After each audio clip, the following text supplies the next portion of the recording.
नमस्कार. समजा तुम्ही उद्या सकाळी उठलात आणि तुम्हाला कळलं की सगळे म्युच्युअल फंड बंद झाले, इंडेक्स फंड सुद्धा बंद झाले, ETF बंद झाले, गोल्ड ETF बंद झाले, रीट्स बंद झाले आणि तुम्हाला आयुष्यभरासाठी फक्त 10 इंडियन स्टॉक्स घेण्याची आता परवानगी आहे. हेच 10 स्टॉक तुमचं रिटायरमेंट सुद्धा चालवणार आहेत. तर ते स्टॉक कुठले असतील? तुम्ही ते स्टॉक कुठले निवडाल? लोक स्टॉक्स निवडतात, मी बिझनेसेसचा विचार करतो. कारण रिटायरमेंट पोर्टफोलिओमध्ये मल्टीबॅगर नको, सर्वायव्हर्स हवेत. असे बिझनेसेस हवे जे 2045, 2050, 2060 मध्ये सुद्धा जिवंत राहतील. Banking, insurance, consumption, healthcare, technology, market infrastructure, asset management, manufacturing, energy, finance. पण पुढे जाण्यापूर्वी 2 महत्त्वाच्या गोष्टी. पहिलं म्हणजे व्हिडिओमध्ये उल्लेख केलेले फंड कोणत्याही रँकिंग, रेकमेंडेशन आणि इन्व्हेस्टमेंट ॲडवाईससाठी निवडलेले नाहीत. एक IT इंजिनियर आहे, त्याचं salary account, credit card, car loan, home loan, FD, mutual fund, त्याच्या आयुष्यातील प्रत्येक आर्थिक ट्रान्झॅक्शनमध्ये बँक ही इन्व्हॉल्व असते. हा चार्ट आहे इंडियन क्रेडिट ग्रोथचा.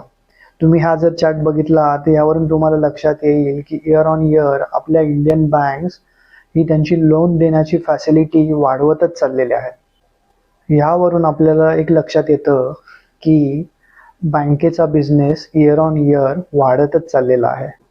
आता इथे एक प्रश्न पडतो, जर भारतात क्रेडिट ग्रोथ इतकी जोरात असेल तर मग प्रत्येक बँकचा स्टॉक हा का वर जात नाही? का फक्त HDFC बँक, ICICI बँक किंवा कोटक बँकेकडे आपलं लक्ष जास्त असतं? का काही बँक 20 वर्षात वेल्थ क्रिएट करतात तर काही बँक त्यांच्या इन्व्हेस्टर्सचे पैसे बुडवतात? याचं उत्तर फक्त लोन देण्यात नाही, तर त्या लोनमधून बँक किती इफिशियंटली पैसे कमवते याच्यावर आहे. आणि इथे 2 नंबर खूप महत्त्वाचे होते, ROA आणि ROE. समजा तुमच्याकडे 100 रुपये आहेत, मी ते 100 रुपये वापरून वर्षभरात 2 रुपये कमवले तर माझा रिटर्न झाला 2%. बँकसाठी हाच कन्सेप्ट आहे, त्याला ते ROA म्हणतात, रिटर्न ऑन असेट. थोडक्यात बँकेच्या ताब्यात असलेले 100 रुपयामधून त्यांना किती प्रॉफिट होते. पण थांबा, बँक फक्त इथे स्वतःचे पैसे वापरत नाही. बँकेचं बिझनेस मॉडेल हे थोडंसं वेगळं असतं. ती डिपॉझिटरचे पैसे वापरते, म्हणून ROA एकटं पुरेसं नाही. आता दुसरा महत्त्वाचा नंबर येतो, ROE. समजा बँकेकडे स्वतःचे 10 रुपये आहेत आणि त्यांनी डिपॉझिटर्सकडनं 90 रुपये घेतलेत, म्हणून 100 रुपयेवर ते आता बिझनेस करू शकतात. आणि या 100 रुपयावर जर त्यांनी 2 रुपये कमवले तर त्यांचा ROA हा फक्त 2% राहत नाही, तर तो 20% होतो. यालाच ROE म्हणतात. आणि म्हणूनच एक महान बँक फाइंड करताना इन्व्हेस्टर्स ROE पाहतात. आणि म्हणूनच मी बँकमध्ये इन्व्हेस्ट करत नाही, मी अशा मॅनेजमेंटमध्ये इन्व्हेस्ट करतो जे रुपयातून जास्तीत जास्त व्हॅल्यू निर्माण करू शकतो. सो क्रेडिट ग्रोथ तुम्हाला एक इंडस्ट्री सांगते, पण ROE आणि ROA तुम्हाला विनर सांगतात. पण इथे अजून एक प्रश्न आहे. समजा 2 बँक आहेत, दोघांनीही 100 कोटी लोन दिले आहे आणि दोघांनाही समान व्याज मिळालं आहे. मग जास्त प्रॉफिट कोण कमवेल? उत्तर आहे, ज्याला पैसे स्वस्तात मिळतात ती बँक. समजा तुम्ही तुमचं सॅलरी अकाउंट HDFC मध्ये ओपन केलं आहे. तुमच्या खात्यात महिन्याभरात 50,000 रुपये पडून आहेत. बँक तुम्हाला जवळपास तसं काहीच इंटरेस्ट देत नाही, पण हाच पैसा बँक दुसऱ्याला होम लोन म्हणून 8 ते 9% देऊ शकते. हेच बँकेचं सोन्याचा अंडा आहे आणि म्हणून कासा हे महत्त्वाचं आहे. कासा म्हणजे करंट अकाउंट, सेव्हिंग अकाउंट. कासा जास्त तर बँकचे फंड्स स्वस्त. सो मी म्हणेन, लोन तर सगळ्याच बँक देतात, पण स्वस्त पैसा मिळवणारे बँक हे जास्त कमवतात. पण थांबा, लोन वाढवणं खूप सोपं आहे. कोणतीही बँक उद्या हजारो लोकांना लोन देईल. खरी परीक्षा इथे सुरू होते.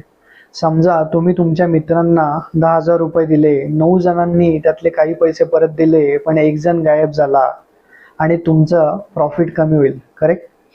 बँकचंही असंच होतं, पण फरक एवढाच आहे की बँक हे लाखो आणि करोडोंमध्ये पैसे देते. नाव असेट आहे, पण प्रत्यक्षात ही खरी डोकेदुखी आहे. सो क्रेडिट ग्रोथ तुम्हाला बँक किती जोरात धावते हे सांगते, पण NPA तुम्हाला ती किती जोरात आणि कुठे पडू शकते हे सुद्धा सांगते. इन शॉर्ट, क्रेडिट ग्रोथवरून इंडस्ट्री किती मोठी आहे हे आपल्याला कळते. कासामधून बँकला किती पैसे स्वस्त मिळतात हे कळते. NPA म्हणजे बँकने लोन किती शहाणपणाने दिले आहेत हे कळते. ROA म्हणजे असेटमधून आपल्याला किती प्रॉफिट निर्माण झाला हे कळतं. आणि ROE म्हणजे शेअर होल्डर्सला त्यातून किती वेल्थ निर्माण करता आली हे सुद्धा कळते. आता हे सगळं ऐकल्यावर असं वाटू लागतं की भारताची क्रेडिट ग्रोथ ही दिवसेंदिवस तर वाढतच आहे. कासा मजबूत आहे, ROE पण चांगला आहे, म्हणजे बँकमध्ये काहीच धोका नसेल. नक्कीच ना? 5-10 वर्षापूर्वी लोन घ्यायचं म्हणजे आपल्याला बँकेच्या ब्रांचमध्ये जायला लागायचं, तिथे फॉर्म भरायला लागायचे, डॉक्युमेंट्स भरायला लागायचं, खूप वेटिंग असायची. आणि आज फोन काढा, ॲप उघडा, 5 मिनिटात पर्सनल लोन. UPIने आपण पेमेंट करू शकतो, डिजिटल लेंडिंग करू शकतो. पण या फिनटेक कंपन्या बँकिंगच्या काही भागांवर हळूहळू हल्ला करत चालल्या आहेत. आता प्रश्न आहे, फिनटेक HDFC बँकेला संपवेल का? माझ्या मते नाही. पण काही बँकिंग सर्व्हिसेसची प्रॉफिटेबिलिटी कमी करू शकते, कारण ग्राहकांना अधिक पर्याय मिळत आहेत. फिनटेक कदाचित बँकेची जागा घेऊ शकणार नाही, पण बँकेच्या प्रॉफिटवर या सगळ्या गोष्टींचा थोड्या मोठ्या प्रमाणात नक्कीच परिणाम दिसेल. समजा मी तुम्हाला 10 लाख रुपये होम लोन म्हणून दिले. तुम्ही वेळेवर EMI भरत आहात. माझ्यासाठी हे एक उत्कृष्ट लोन आहे. पण समजा उद्या इकॉनॉमी खराब झाली, नोकऱ्या गेल्या, बिझनेसेस बंद झाले आणि हजारो लोकांना EMI देणं बंद करावं लागलं तर? हेच बॅड लोन ठरू शकतं आणि हेच NPAs ठरू शकतं.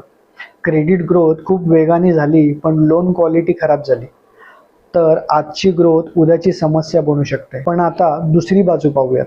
समजा आपण 2036 मध्ये पोहोचलो. एक सामान्य भारतीयाकडे होम लोन आहे, कार लोन आहे, क्रेडिट कार्ड आहे, एज्युकेशन लोन आहे, बिझनेस लोन आहे आणि हे फक्त शहरांमध्ये नाही, तर आता हे Tier 2 आणि Tier 3 सिटीमध्ये सुद्धा पोहोचलं असेल. डेव्हलप्ड इकॉनॉमीजमध्ये क्रेडिट हा ग्रोथचा इंजिन असतो. भारत अजूनही या प्रवासाच्या सुरुवातीला आहे. आपल्या देशात क्रेडिट टू GDP रेशो अनेक विकसित देशांपेक्षा अजूनही कमी आहे. याचा अर्थ क्रेडिट वाढण्यासाठी अजून मोठी जागा आहे. प्रत्येक नवीन घर, प्रत्येक नवीन फॅक्टरी, प्रत्येक नवीन स्टार्टअप, प्रत्येक नवीन कार याच्या मागे कुठे ना कुठे क्रेडिट दडलेलंच असतं. जर आपली इकॉनॉमी पुढचे 15-20 वर्ष अशीच वाढत राहिली तर बँकिंग सेक्टर हा त्या ग्रोथचा सर्वात मोठा बेनिफिशरी असू शकतो. म्हणून मी HDFC बँकेकडे एक बँक म्हणून पाहत नाही. मी त्याच्याकडे भारताच्या क्रेडिट स्टोरीची एक लॉंग टर्म पैज म्हणून पाहत आहे. ॲग्री की इथे फिनटेकचा धोका आहे, बॅड लोन्सचा धोका आहे किंवा रेग्युलेशन्सचा सुद्धा धोका आहे. पण जर इंडियन क्रेडिट इकॉनॉमी अशीच वाढत राहिली तर या कथेतला सर्वात मोठा विनर कोण असेल? बँक. जर तुम्हाला वाटत असेल की हा माणूस माझ्यासारखाच आहे तर हा चॅनल तुमच्यासाठी आहे. व्हिडिओ आवडला असेल तर लाईक करा आणि अशाच प्रॅक्टिकल पर्सनल फायनान्सच्या डिस्कशनसाठी चॅनल सबस्क्राईब करा.